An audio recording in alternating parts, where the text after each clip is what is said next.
السلام علیکم ورحمۃ اللہ ناظرین۔ آج میں جس ولی اللہ مفسر قرآن کے مزار کی زیارت کرانے لگا ہوں، ان کا پہلے سکھ مذہب سے تعلق تھا۔ وہ کس طرح مسلمان ہوئے، ان کی کرامات، اسلام لانے اور پھر مفسر قرآن کی تفسیر لکھنے تک کے واقعات آپ سنیں گے میری آج کی اس ویڈیو میں، اور پھر چلیں گے ان کے مزار مبارک کی طرف۔ ناظرین، آپ کے والد کا نام سردار کڑیال سنگھ تھا، جو بعد میں مسلمان ہو گئے۔ جن بزرگوں کے ہاتھ پر آپ کے والد نے اسلام قبول کیا، ان کا نام حضرت مولانا فیض اللہ چشتی تھا، جو گکھڑ کی جامع مسجد کے خطیب تھے۔ آپ نے سردار کڑیال سنگھ کا نام حبیب اللہ رکھا اور پھر سلسلہ چشتیہ میں بیعت بھی کیا۔ سردار کڑیال سنگھ، جن کا اسلامی نام حبیب اللہ تھا، قرآن پڑھنا شروع کیا۔ ان قرآن پاک کے الفاظ یاد نہیں ہو رہے تھے، کیونکہ ایک تو عمر کا تقاضا تھا، دوسرا ساری عمر انہوں نے سکھ مذہب کی کتب پڑھی ہوئی تھی، لہذا قرآن پاک پڑھنا ان کے لیے بہت مشکل ہو رہا تھا۔ حبیب اللہ نے اپنے شیخ سے اس بات کا ذکر کیا کہ مجھے قرآن یاد نہیں ہو رہا۔ آپ کے مرشد نے کہا، تم ایک منت مانو کہ اب اللہ آپ کو بیٹا دے گا تو میں اس کو اللہ کے دین کے لیے وقف کر دوں گا۔ سبحان اللہ! یہ تھے اللہ کے ولیوں کا راستہ، جو منت بھی بتاتے ہیں تو زبردست بتاتے ہیں، ماشاءاللہ۔ سردار کڑیال سنگھ یعنی حبیب اللہ نے منت مان لی اور ساتھ یہ بھی عہد کیا کہ اگر اللہ مجھے بیٹا دے گا تو میں قرآن پاک کا خادم بناؤں گا، اور اس کا نام اپنے پیارے نبی حضرت محمد صلی اللہ علیہ وآلہ وسلم کے نام پر احمد، اور پیارے نبی صلی اللہ علیہ وآلہ وسلم کے داماد حضرت علی شیر خدا کے نام پر رکھوں گا۔ اللہ تعالیٰ نے وہ آپ کی دعا قبول فرمائی، پھر اللہ نے آپ کو بیٹا دیا۔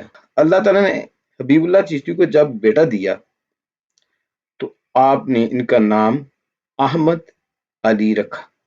ابھی آپ 6 سال کے تھے، آپ کے والد سردار کڑیال سنگھ یعنی حبیب اللہ وفات پا گئے۔ آپ اپنے ماموں کے پاس چلے جاتے ہیں۔ آپ کا ماموں بڑا ذمہ دار سکھ سردار تھا۔ اس نے احمد علی سے کہا کہ بیٹا، میں آپ کو سکھ دھرم کا گرنتھی یعنی مذہبی عالم بناؤں گا، سب سکھوں میں تیرا نام روشن ہوگا، سب تیری عزت کریں گے۔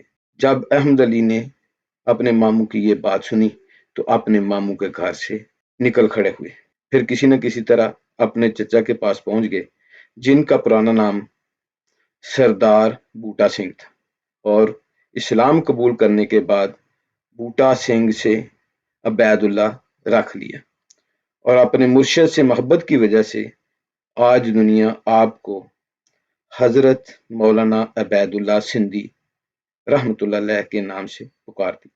مولانا عبید اللہ سندھی رحمۃ اللہ علیہ نے آپ کو برِ صغیر کے مشہور مدرسہ میں داخل کرا دیا۔ دوران تعلیم ہی آپ کی شادی ہو گئی۔ شادی کی بھی ایک الگ اور دلچسپ داستان ہے۔ والدہ گکھڑ پاکستان میں اور مدرسہ انڈیا میں۔ شادی وہ بھی صرف 2 کپڑوں میں جو آپ نے اس وقت پہنے ہوئے تھے۔ تکمیل تعلیم اور شادی کے بعد آپ لاہور شیراوالا گیٹ آ گئے۔ شیراوالا گیٹ میں آپ کی دوستی ایک ترخان سے ہو جاتی ہے۔ آپ ترخان کو روزانہ درس قرآن دیتے، اور پھر ترخان اپنے پاس کام کے لیے آنے والے ذمہ داروں کو درس قرآن دیتا۔ احمد علی ترخان اور ذمہ داروں کے درمیان درس قرآن کا یہ سلسلہ 12 سال تک چلتا رہا۔